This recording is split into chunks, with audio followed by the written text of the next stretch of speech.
There is nothing worse than getting hot and sweaty at night when you sleep, but it won't happen again with the 8 Sleep Pod cover. It goes over your existing mattress like a fitted sheet. You can choose a temperature for each side of the bed. It can even intelligently tweak the temperature automatically. I never knew I needed this until I tried it. It is an amazing thing. Now I don't sleep without it. Go to 8sleep.com/Pakman to save $150 on the pod cover. The link is down below.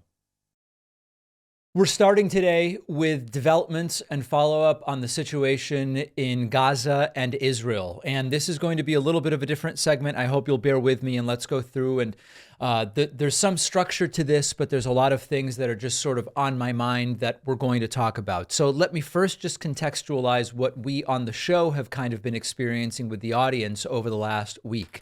Last week, I told you that there were a number of people I believe to be a relatively small portion of my audience, but certainly very loud, who are really angry with me, who feel that I am getting it wrong on the Hamas terrorist attack, that I am missing context, that I am just a reflexive defender of Benjamin Netanyahu because I'm Jewish, which of course, I'm not a defender at all of Netanyahu. I'm actually a critic, and I've been a critic of Netanyahu for as long as I've been doing this show. And some people, probably now about 24 people, canceled their paid memberships to the show. And I mentioned this last week, and I said, listen, to me, I hold the views I hold because I'm a leftist, because I'm a progressive. I made every effort to explain that, and some people just don't accept it. And either because they feel that I don't know, I guess deserve to have funding taken away because of my opinion, or because they can't support a show with which they don't agree 100%, or for whatever reason, and it is their right, a couple dozen people have actually canceled their memberships to the show, and that's sad to see. At the same time, I am flattered and humbled that we had record new members come in after I explained what was going on. Over 400 new paid members signed up over the weekend. It's genuinely flattering. I'm completely humbled, and it is really a pleasure to see that there are people who, based on the signups and based on the emails I've gotten, kind of seem to understand what it is that my perspective is and value it to some degree. I want to look at a few of the emails that I received. Here's one from Teddy, who said, I'm a new member because of your uncompromising honesty about Israel-Palestine. David, I've always been fairly liberal, but I mostly listen to conservative media. First heard you on the PBD show. I'm not a fan of PBD, but I like listening to people I disagree with. Your show is the first political show I've ever paid any money to. And it's because I respect principled viewpoints. Your view on this issue is hard for many on the left to accept. Keep up the good work. Damien wrote in saying, shocked by these confused progressives. David, I'm just shocked by people emailing you claiming to be progressive and defending the abhorrent Hamas terrorist attack. I expect this brain rot on the right, but not the left. I increased my membership to counter people canceling support. Thank you. Jennifer wrote in, David, the progressives that have renounced their membership aren't progressives. There's nothing progressive about their hard and fast rules. You know what isn't progressive? Being openly understanding and empathetic to raping, burning, and decapitating by terrorists. So maybe there is one hard and fast rule of progressivism. Thanks for all you do. I'm not going anywhere. We then got another email from Stuart in Australia. David and team, I just watched your most recent show, which indicated a few people canceled subscriptions. I appreciate your balanced coverage, so I thought I'd get another membership. Keep up the good work. Liza wrote in, says, new member here. David, I've been a fan of your YouTube channel for many years. I always told myself I couldn't afford to donate to my favorite content creators, but I saw your video about the negative responses over your Hamas criticism. They're a terrorist group who've committed atrocious acts. Of course there's context. I can't imagine defending them. It's repugnant. I'm glad to support you now. Please keep doing your good work. And lastly, Pete said, David, thank you for your coverage of the terrorist attacks in Israel. I just signed up as a paying member. Huge fan, grateful for your voice. I will gladly reach out and get you more members from my network. So listen, everybody who canceled, absolutely fine. Everybody who signed up, I appreciate it. But I want to now take the time to mention a few things that I think are important. I hope that at least on these things, we will all be in agreement. First of all, a bunch of people wrote in saying, David, you are simply biased because you're Jewish, not religiously. I'm culturally Jewish, ethnically Jewish. And so I saw dozens of comments and got a handful of emails from people saying, they like me well enough, but on this issue, I can't be trusted because I'm Jewish and therefore biased. This is a really scary right-wing argument that the right has used for decades to dismiss the opinions of people they don't want to listen to. It's a bad argument, and I'll tell you why. In whatever way I am biased for being Jewish, you would have to argue any Palestinian is also biased for being Palestinian. And what that gets us to is, so I guess you can't be Jewish or Palestinian to be able to comment without bias. So therefore, who is it that we're listening to? The right wingers used to say this about LGBT rights. They would go, of course the gays want all sorts of stuff. They're biased because they're gay. We can't listen to them. And we all on the left said, that's crazy. During the Iraq War, the warmongers would sometimes say, if you haven't served, you don't get to have an opinion about whether we should invade Iraq or not, because you're biased against the military by default. And we said that's a bad argument. So this idea, by definitionally, this is an identity politics disaster. I'm culturally Jewish, so therefore I can't possibly say anything of value here. You've got to apply that as well to Palestinians. And of course, it's crazy because everyone with an opinion is biased. When people say, David, you're biased, this is an opinion show. That's right. Anybody giving an opinion is biased. You're simply saying you don't like my opinion. You don't like that my bias is different than your bias. You're saying, I don't want to listen or support you because on this issue, you've come to a different conclusion. Now, the truth is, it should be okay not to agree with everybody all the time. There's many people in the audience who disagree with me on GMO. I've looked at the science on GMO foods. There doesn't seem to be any health concern with eating GMO foods. Pesticides, sure, but there doesn't, and some people in the audience disagree. All right. Many of the people in my audience who oppose looking at nuclear power as a bridge to renewables are basing their opinion on the safety of nuclear power on 50-year-old technology. I have a different view because if we did new nuclear, it would be based on new and different technology. Maybe we disagree. It's okay to disagree. So the concern to me is people who just want me to have the same opinion they have and only support in that case. That's totally fine if you look for shows where you agree with the host on every issue. I don't find that super compelling. It's just some people have different opinions. Now let's get to context. There are folks who have recently said, David, you have not given context in talking about this terrorist attack. You haven't talked about Israeli settlements or Benjamin Netanyahu or whatever else the case may be. It is true that not every time I talk about this issue, I give my opinion about every element. If people want me to, I can include that stuff every time I talk about this issue. I have been unanimously against the Netanyahu administration for as long as it has existed. I believe Netanyahu benefits from not having peace. There will likely never be real peace under Netanyahu. There also will never be peace under Hamas. And then when I say that, people go, oh, but you shouldn't even talk about the Hamas part because the problem is only as well, but now I mentioned Netanyahu and that I'm against him and you're still not happy. Settlements. I'm against settlement policy in Israel. I was against shutting off electricity and water to Gazans who are mostly innocent.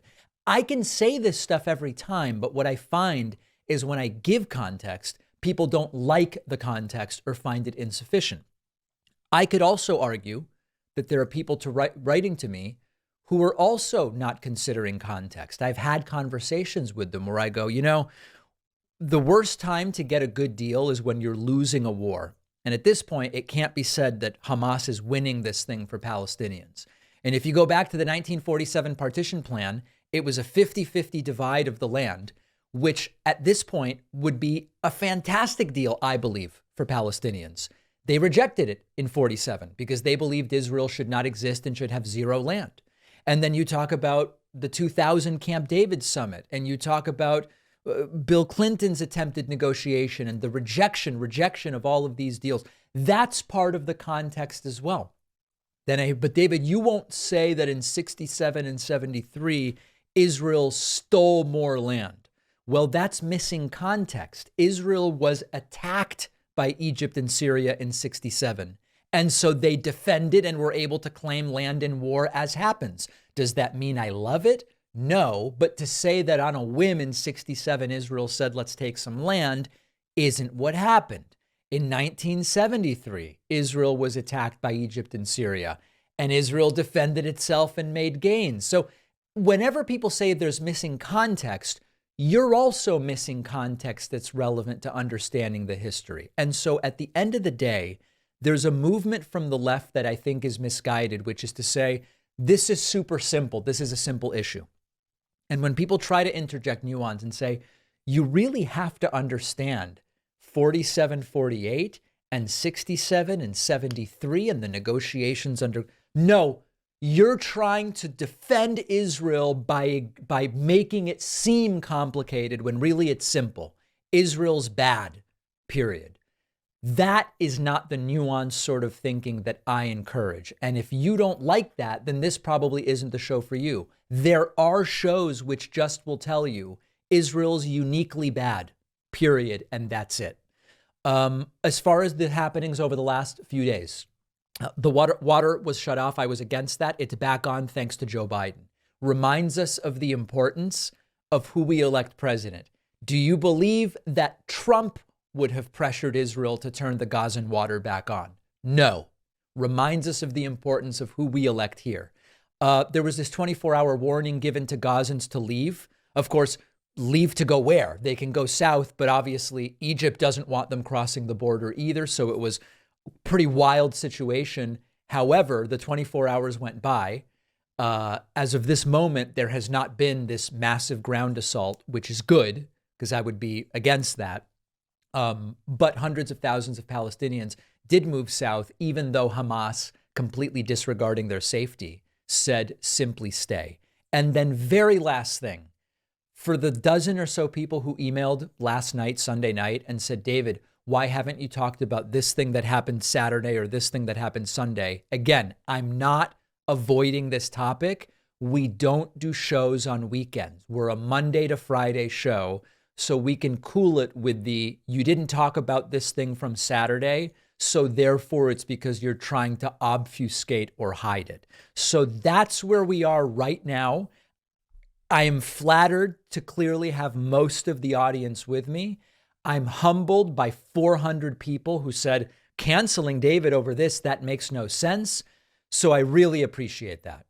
All right, as a reminder of how useless the failed former president would be today if he were president in the context of the Hamas-Israel situation, Trump seemingly forgetting who is president of the United States and blaming the Hamas terror attack on the STOLLEN election. Again, misspelling this in another one of these Truth Social tirades. Let's look at it piece by piece.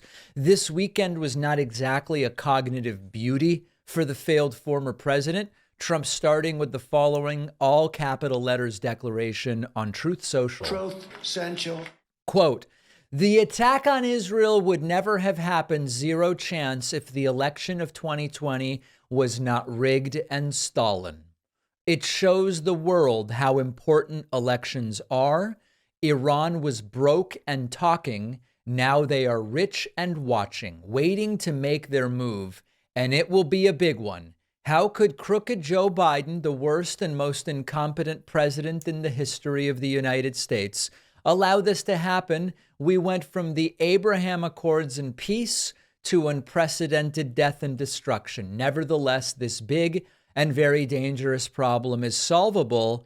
Make America great again. Now, remember, there is zero evidence looking at the history of attacks by Hamas that they are deciding whether or not to attack based on who is president of the United States. But let's go a level deeper. Trump, if we're really charitable with Trump and pretend that he's actually saying something coherent, which I don't think he is, but let's imagine that he is, Trump may be saying it's not because of Biden or Trump being president that Hamas attacks.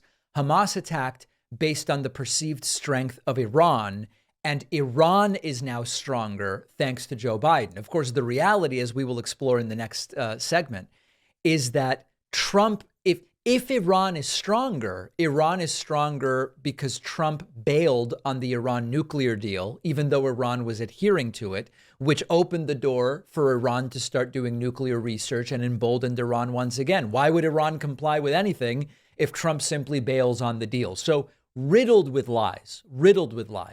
And then here is sort of a bonus. Donald Trump, apparently severely unwell, again forgot who was president over the weekend when attacking Joe Biden for his role, or what Trump perceives to be his role in this entire Middle Eastern fiasco.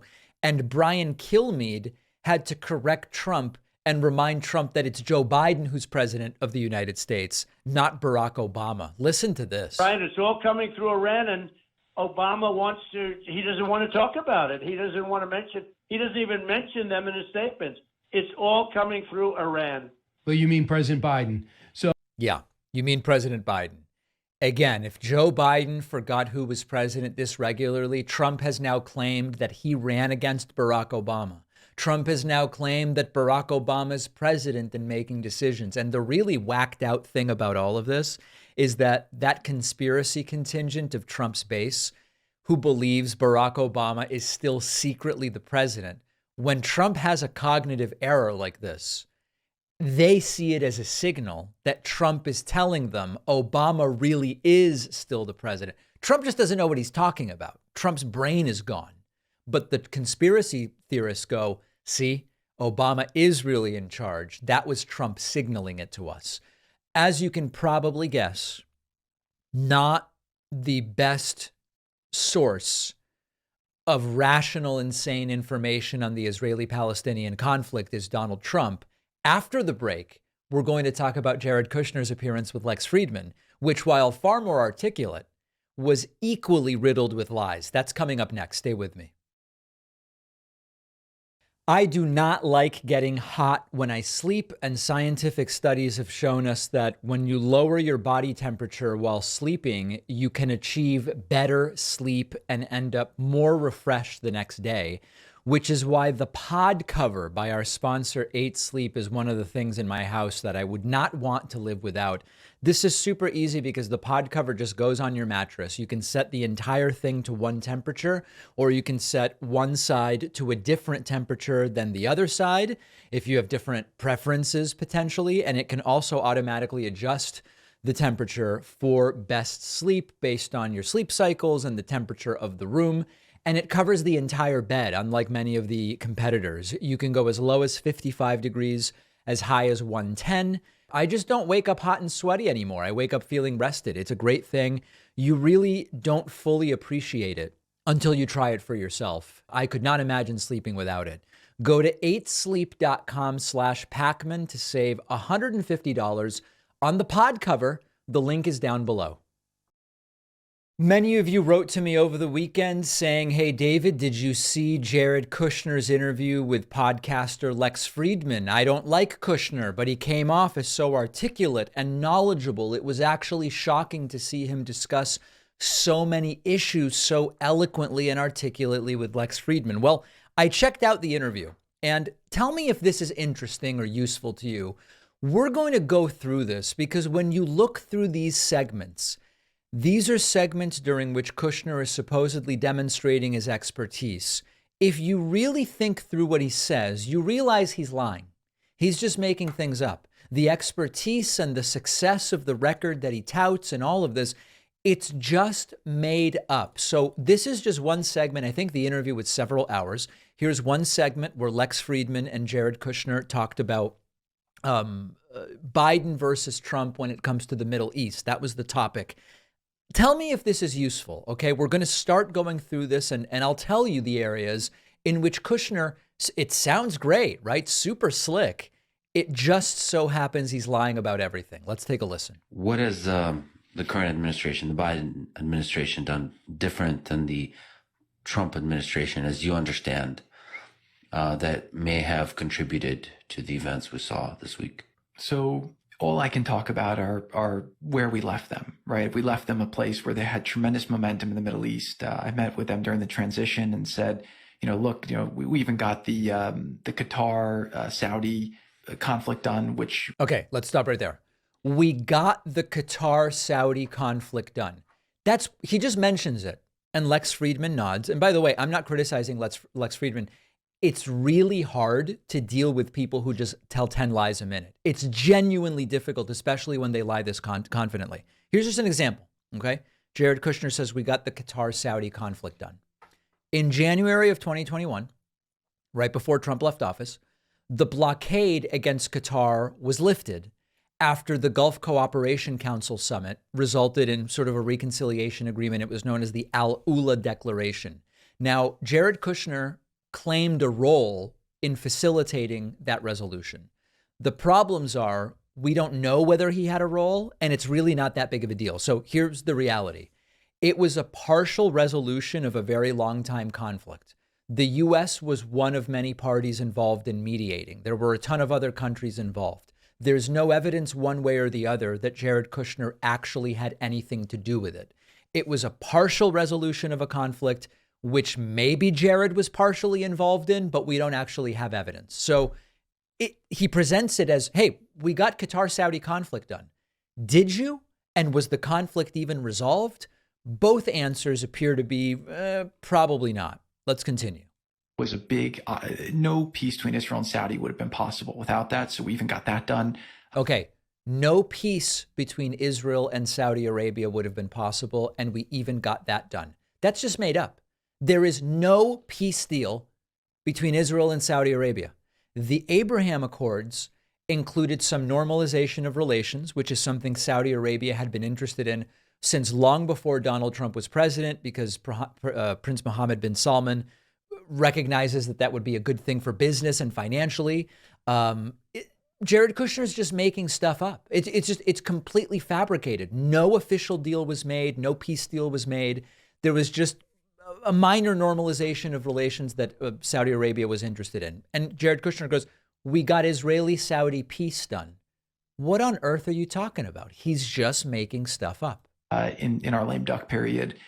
And they came in and they said, look, we want to focus on the 3 C's, which is COVID, climate change, and China. And I said, that's great. But, the Middle East, we have an amazing place right now. It's stable. There's momentum. Iran is basically broke. We put such crippling sanctions on Iran that they went from about, I think it was 2.6 million barrels a day of oil they were selling to about 100,000 under Trump. Okay. So he says the situation in the Middle East was stable and Iran was broke. First of all, remember that during the Trump administration, they didn't say that the situation in the Middle East was stable, particularly as it related to Iran. In fact, during the Trump administration, they were insisting, hey, Iran is out of control. Iran is belligerently resuming their nuclear weapons development program, which, of course, why were they doing that?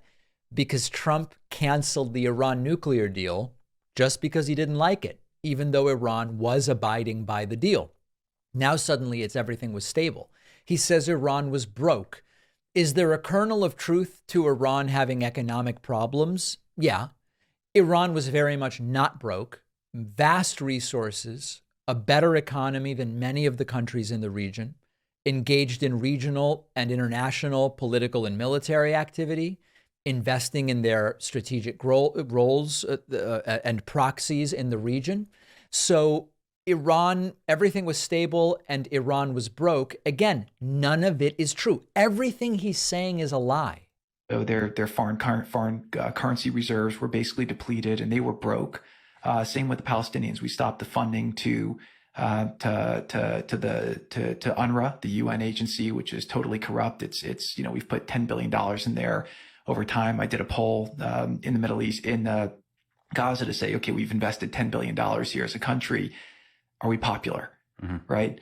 The U.S. had a 7% approval rating. USAID had a 70% approval rating, but it just felt like a waste of our taxpayer dollars. And again, we wanted to make it conditions-based. The Biden administration came in. Number one, they started insulting, Saudi and Russia. Oil prices went up at the same time. Okay.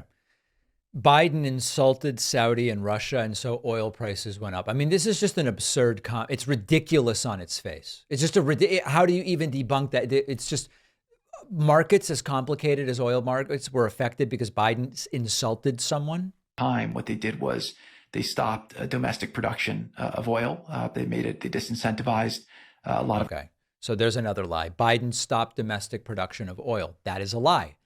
You can find this information freely. It's public information. Domestic oil production is expected to set a new record this year, 2023, under Joe Biden. They repeat it. Trump says it. Jared Kushner says it. Biden decreased domestic oil production. It's going up. It's going up. Oil and shale production with regulations. They stopped pipelines. Oil prices went up. They stopped enforcing the sanctions against Iran, probably to get the oil prices lower to make up for what they were doing. They ran to Iran to try. All right. So, I mean, listen, it's true that Joe Biden put in place a temporary pause on new oil and gas leasing in federal territories while the leasing program was reviewed. That's a lot of ifs, ands, and buts. But the pause did not impact existing leases on private lands, which are a significant portion of oil production, and oil production went up. So listen, this was like, what, a 2-hour interview, a 90-minute interview. We just looked at 2 minutes from a 9-minute segment about the Middle East. The entire interview was like this. So how do we fight this? How do we fight such clever propaganda where they send Kushner out, who's articulate, well-spoken, and confident, and people are impressed? Except if you actually fact check each thing he says, you realize that it's lies all the way down. He seems smart and like he was successful while working for Trump's White House because he's making almost all of it up. Let me know if this is useful to you. Glad to do more of it, not with this interview, but with other interviews if people want.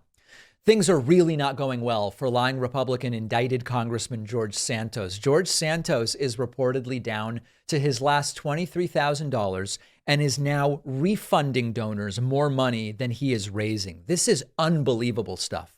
Politico reports George Santos is refunding more money than he is raising. That's based on the last quarter, calling into question his ability to run for re-election next year. We've been saying, could this guy possibly win re-election, or is he going to be defeated? There's a question as to whether he even can run, because his fundraising last quarter was negative. His campaign also disclosed debt from last year that was not properly reported at the time. Santos' campaign refunded more than $35,000 to donors between July and September, while taking in only $1,700 in new donations, according to his latest report. They also spent more than $42,000 over the period, $20,000 of which was legal expenses. This leaves him with just $23,000 in his campaign account. The filing also disclosed more than $120,000 owed to vendors, seemingly dating all the way back to 2022 for election night catering and a mail fundraising program. He's obviously under indictment. He is going to continue to struggle to raise money. He may end up, quite frankly, in prison before this is all said and done. I think that this is all great. Oh, David, it's mean to wish bad things to happen to people. I'm not wishing for anything. This guy lied about his entire backstory to get elected. He has no business being in Congress. It is correct that people would, number one, not give him any money, and number two, demand their money back if they did give him money. Both are completely reasonable. It has nothing to do with anything I would wish upon anybody. He has been charged with very serious crimes. All sorts of new crimes were recently added in a superseding indictment. Even some Republicans are now starting to turn on him. So we actually have a number of paths to the total removal and humiliation of George Santos, and I would accept all of them. One would be Republicans decide to expel him from the House of Representatives. Fine, do it. They should. Number two, he isn't able to run for re-election because he quite literally doesn't have any money. That'd be fine. Number three, he makes it to November 2024 election day, but he loses and loses badly. I'm absolutely fine with that. And number four, he ends up in prison. And I guess probably would end up resigning in that case, although who the hell knows? Any of those outcomes would be absolutely fine with me. Radical and repugnant Republican Congresswoman Lauren Boebert's problems are continuing.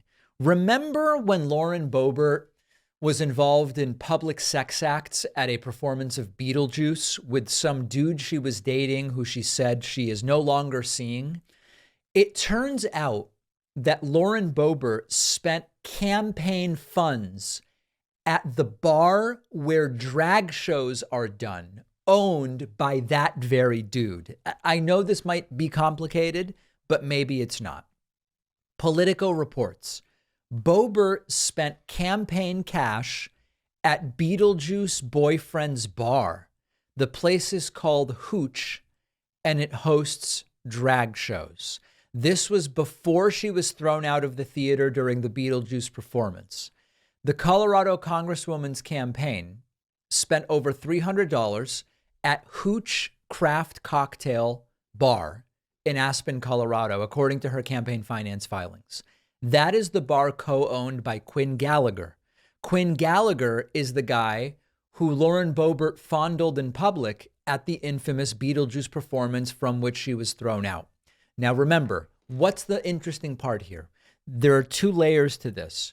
I don't care about drag shows personally, but Lauren Boebert has done the I'm with the moral majority game, we are the moral people, so on and so forth, for a long time now. And one of the targets is drag shows. Drag shows are bad. Drag shows are evil. You can't expose kids to them.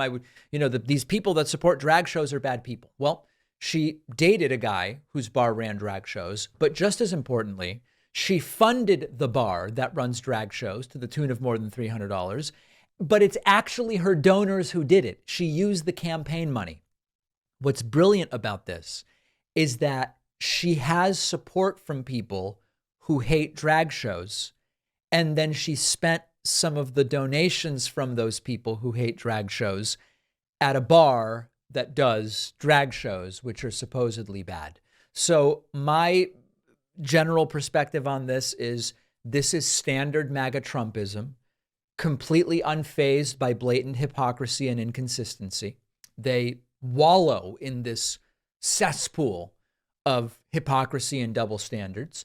She probably never even really believed the anti-drag stuff that she said, because honestly, it's so stupid to be against drag shows that some of these Republicans who claim to be against them must really not give a damn one way or the other. And at the end of the day, she's a liar, just like the vast majority of these people are liars. So are donors now going to want their money back? Is this going to be a bigger problem? I don't know. The big story is the hypocrisy and the dishonesty and the reminder that Republicans don't care about double standards anymore. Consistency only matters to them when it's Democrats, but when it's them, it doesn't make a difference. Don't forget that the best way to support the David Pakman Show is by becoming a member, which gives you access to the daily bonus show, the regular show with no commercials. You also get access to our entire archive of every episode dating back a really long time, and plenty of other awesome membership perks. Go to joinpakman.com, joinpakman.com. All right, so this is hugely exciting. I actually have something nice to talk about. Later in the show, I'm going to tell you about something that's actually terrible, but let's not do it. Let's keep things positive for now. Based on the success of my first children's book, Think Like a Detective, we have done another children's book, and it was released yesterday. And this is just so exciting.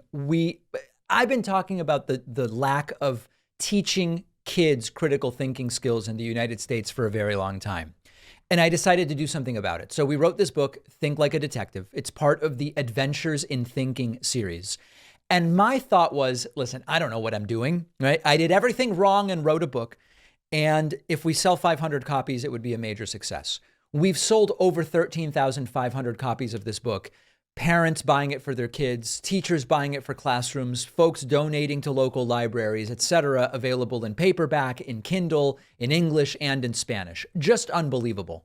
So we've turned this into a series, and I have here the latest book in the series, which is Think Like a Scientist. Think Like a Scientist is book 2 in the Adventures in Thinking series. Follows a different character. Instead of critical thinking, this one teaches kids the basics of the scientific method in a way that is entertaining and clear and simple. This book is now available in paperback and in Kindle. We let people on our mailing list know about it. People have already started buying it. They're up in arms. It's crazy. They're considering I don't know what they're considering doing with the book, but hopefully all positive things. And it is now available at davidpakman.com/book. So get the new book, get the old book, get both of them. They're both great. I think the illustrations are even better in the new book. I think the storyline is equally compelling, but I'm getting a little bit better at doing this. We incorporated a bunch of the feedback from the first book, including the idea that maybe in the second book, the character won't be a white kid. And so we've done that. It's a different story. It's representative in different ways. So davidpakman.com/book. Remember, reviews are the most important thing to get this going. We have almost 1,000 reviews on the first book.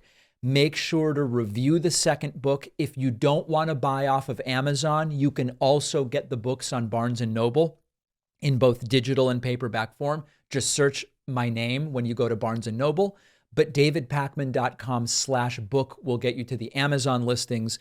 The delivery is fastest in that way. And to be honest, 96% of the market is on Amazon. So the success of the book really hinges on that. My goal would be to get enough reviews and sales in these first 24 hours to once again get the book to be the #1 book in the category for children's books. We did it with the first book. I think we can do it with the second book. I'm putting my money where my mouth is. Remember, we pay a designer. We're paying for all the different components of the book. I think this is so worth it. And if we can get out there even just 20% of the number of copies that we did with the first book, it will be a success, and that would put us at close to 20,000 copies of children's books sold for the year. So there it is. Think like a scientist. Here's my copy, which my daughter loves. She just likes the illustrations. As many of you know, she obviously can't read yet. She's not even 2. But this copy will go back to her. She destroys a lot of books, I also will admit, so I'll probably stock up on a few copies. davidpakman.com/book will give you updates about it later on. Last week, I played a clip for you of Hillary Clinton saying that the Trump cult must be deprogrammed. And MAGA people went absolutely crazy with fury. Even some on the left thought that Hillary's comments weren't useful. You know, I'm a little bit beyond useful. Hillary Clinton has every right to call these people out for what they are. And I don't believe that Hillary saying they need to be deprogrammed is going to lose the election for Democrats. I just don't believe that. So I think it's fine what Hillary said, but most importantly, it's accurate. I'm going to play a clip for you here from Washington, Michigan. This was some event Trump did recently. And I just want you to, this is 90 seconds of pure, pristine, unfettered cult delusions. If not a deprogramming, what do these people need? And for those who are saying, well, they need medication, they need antipsychotics or whatever the case may be. We have a lot of psychiatrists in the audience here. My dad is a psychiatrist. It is not at all obvious that medication is what these folks need, but rather they need to be saved from their cult. Take a listen to this. The election, I believe, was stolen. Okay, remember, the election was not stolen. She says, I believe it. Supposedly, facts don't care about your feelings, but she believes it was stolen. It wasn't. But we know that Space Force has it all. Trump has all the information. Okay, Space Force and Trump have the information about the theft of the election. There is no such information because the election wasn't stolen. We're 10 seconds in, folks, okay? 10 seconds in. This is dangerous. It's going to be overturned. What do you think? It is not going to be overturned. It is almost time for the next election. It is not going to be overturned. Space Force has. Space Force is a military branch of the, just like the Army, Okay, that's true. I have to admit, she's right about that. the military. And they literally, walk up here, they literally, the night of the election, they literally watched the election be stolen. They know, they watermarked the ballots. Space Force watermarked the ballots. That is not true. They know exactly what happened with every ballot. They know what fake ballots, all right? They knew the election switches. They know what countries were involved. They followed the money. There were no countries involved, and there is no money to follow for the theft of the election, because the election, of course, was not stolen. They know what every politician that's been paid off. They know there was no politicians have been paid off that we have seen any evidence of. 269,000 sealed indictments, but I think it might even be up to 500,000 sealed.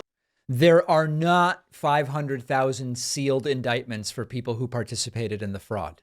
Indictments. And I believe that we're going to have an emergency broadcast and the military is going to come in with martial law. The military is not going to come in with martial law. And we are going to be shown 8 hours on, 8 hours off of videos for 7 days, the world.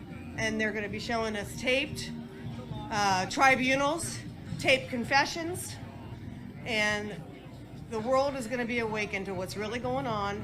None of that is going to happen. So, I mean, you just heard 90 seconds of these insane, delusional, clearly factually wrong claims from this woman. Do you think that just having a chat with someone like that is going to disabuse them of these completely false notions? Do you think that giving them a pill is going to disabuse? I mean, listen, the world of psychiatric medication has made dramatic advancements, but that does not seem to me, and the psychiatrists I've spoken to don't think that if you give this woman an SSRI or antipsychotic medication, sometimes anti-seizure medications are used.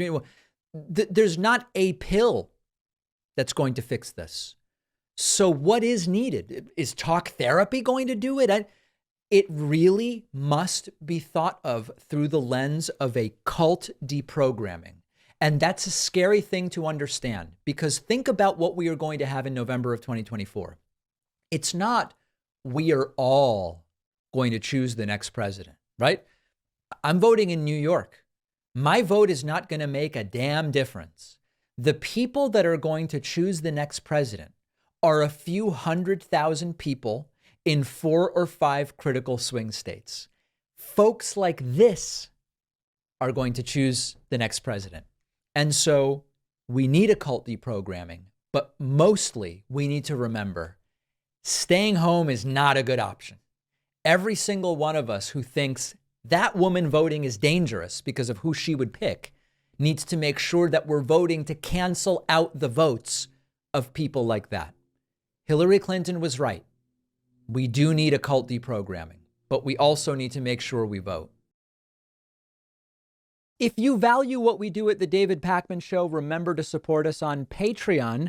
Go to patreon.com/David Pakman Show, where you can get access to behind the scenes videos, the daily bonus show, the commercial-free daily show, as well as special discounts on merch, including hats, hoodies, mugs, and t-shirts. You can support the show for as little as $2 a month.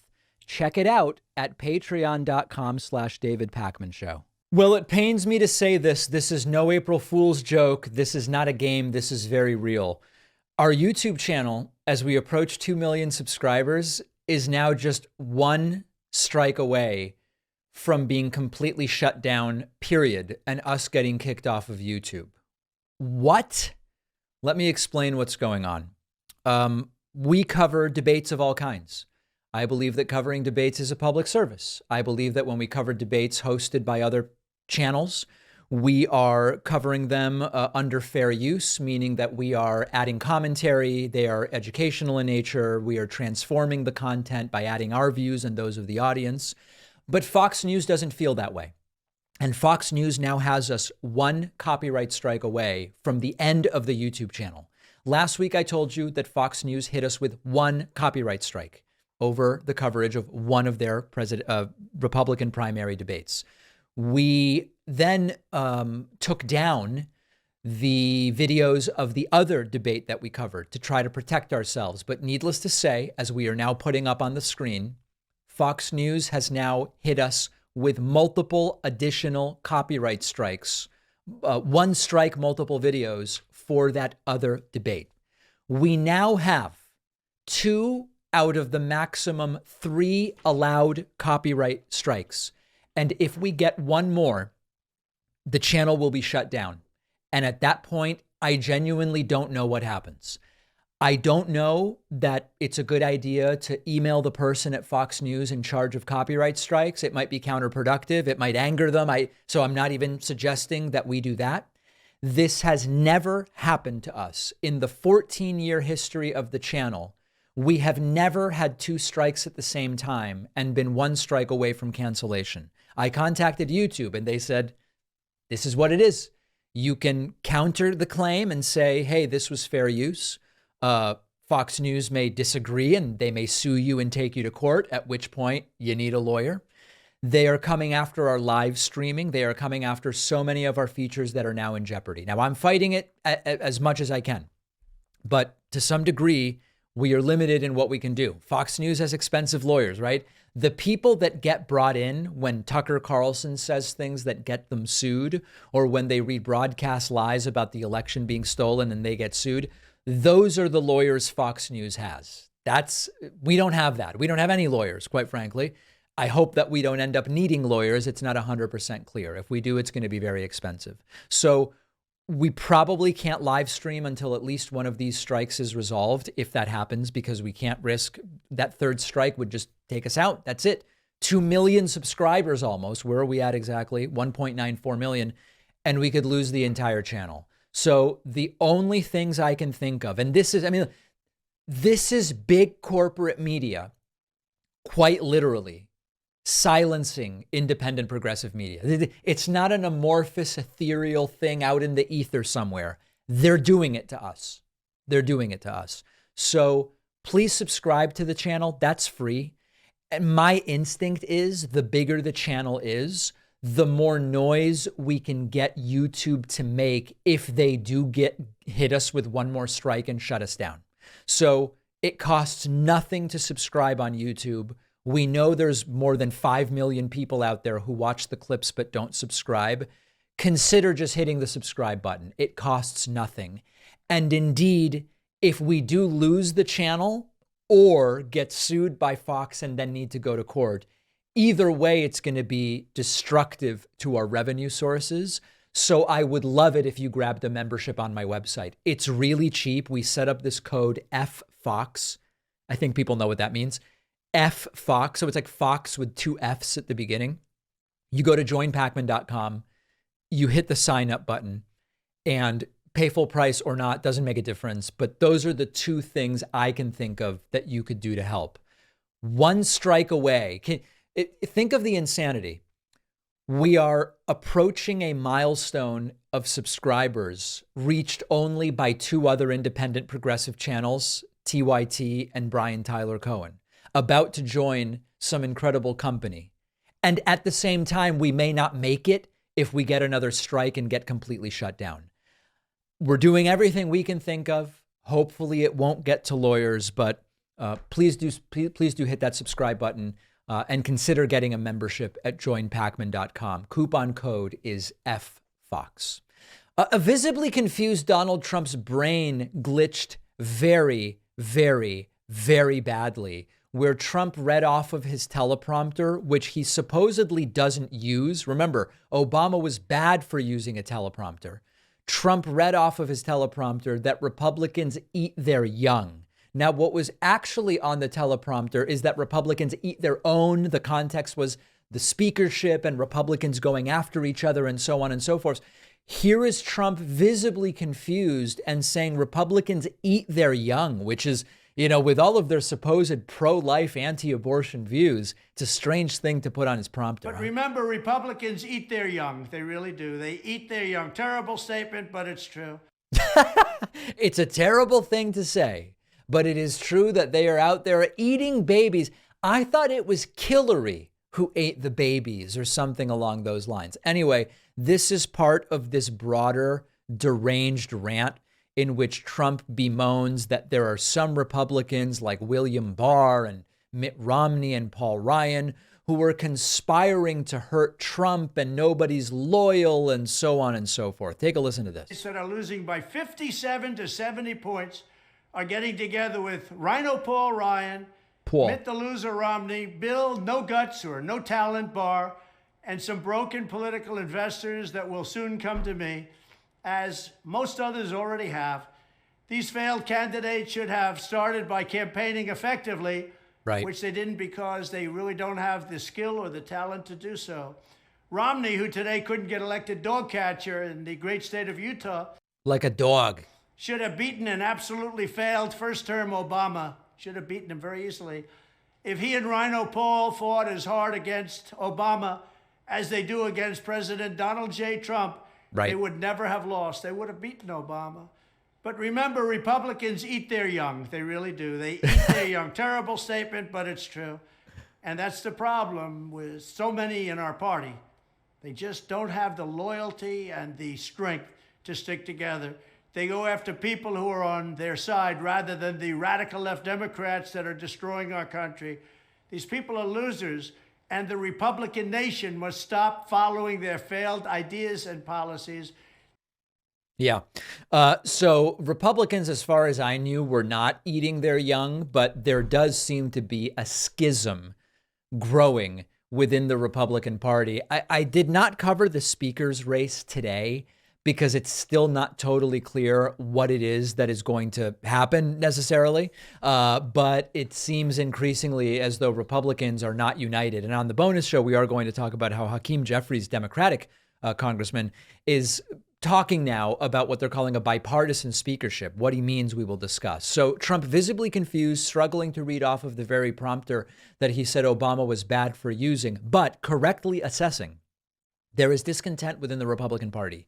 My interest in that discontent is the Republican Party functioning so poorly or not at all as a party that they can't obstruct some of the obviously good things that Democrats want to do, and that they can't impose their own disastrous and contrived will on the American people. We will see where this goes once a speaker is selected. And I can only imagine that as the primary gets going and Trump continues to be beleaguered by these multiple trials and problems, yet still having the majority of the support of the Republican electorate, that it is going to create a schism that is maybe even more notable. As far as the polling goes, this isn't like a big polling update, but I did want to let you know Trump continues to be polling at the absolute top of where he's been this entire primary. Trump polling above 58% in the Republican primary. This means of all the Republican electorate, 58% support Trump, and the other 42% are divided up among all the other candidates. DeSantis is now below 13. That's really not going well. Nikki Haley is in third place. Vivek Ramaswamy in fourth. Nobody else is even above 4. You got Pence, you got Christie, whose campaign seems dead. It's an insane situation that is almost certainly going to lead to Donald Trump as the next Republican nominee. Whether he can continue campaigning in the middle of 4 criminal trials next year certainly remains to be seen. We have a voicemail number. That number is 219-2-DAVID-P. Here's a funny question. Is Ron DeSantis a hypocrite because he's against drag shows, but he wears high heels? I like this one. Listen to this. Now, do you think that, Ron DeSantis using those little boots with the heel in them to make him look taller, do you think that's a bad look for him in the anti-drag? Is that hypocrisy for him? What's your show on that? Yeah. So I love this. On the one hand, he's against drag shows and drag queens. But on the other hand, Ron DeSantis is walking around in high heels. Obviously, this is tongue in cheek, but I still love it. DeSantis, I guess, wants to look taller. So he seems to have cowboy boots that have an external heel. And based on the very strange posture that DeSantis adopts when on debate stages, they seem to have a hidden internal heel as well. So you're sort of like really up. Your heel is just pushed up dramatically. Listen, quite frankly, I don't care what the guy wears. His ideas are terrible, but it also shows his insecurity around image. He's a totally uncharismatic guy, looks physically in pain often when he's forced to be around just random people at a diner or in a bar or whatever else. I do think it's hypocritical for him to wear the high heels and be against drag shows. But the good thing for DeSantis is that Republicans have long stopped caring about inconsistency and double standards. So we don't really have to worry too much about that. He's going to be fine. On the bonus show today, we are going to talk about the bipartisan speakership solution that Hakeem Jeffries is talking about. What is it? What would it look like? What would it mean? Number two, Senator Lindsey Graham is warning Iran. If you escalate the war, we are coming for you. What might Iran do? What might the U.S. do? We will discuss. And number three, we will talk about something going on in my birth country of Argentina. There's this far-right libertarian who seems completely cuckoo for Cocoa Puffs when you listen to him talk. His name is Javier Milei, who is rising and is one of the candidates in this coming weekend's Argentinian presidential election. We'll talk a little bit about what's going on, and it's really quite a wild model potentially for future far-right libertarians in the U.S. and elsewhere. All of those stories and more on today's bonus show. Sign up at joinpakman.com, get instant access, and remember that you can use the code FFOX to save 50% off of the cost of a membership. That's Fox with 2 Fs at joinpakman.com. We'll see you then.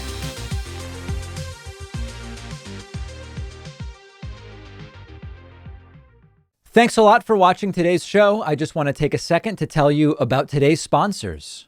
There is nothing worse than getting hot and sweaty at night when you sleep, but it won't happen again with the 8 Sleep Pod cover. It goes over your existing mattress like a fitted sheet. You can choose a temperature for each side of the bed. It can even intelligently tweak the temperature automatically. I never knew I needed this until I tried it. It is an amazing thing. Now I don't sleep without it. Go to 8sleep.com/Pakman to save $150 on the pod cover. The link is down below.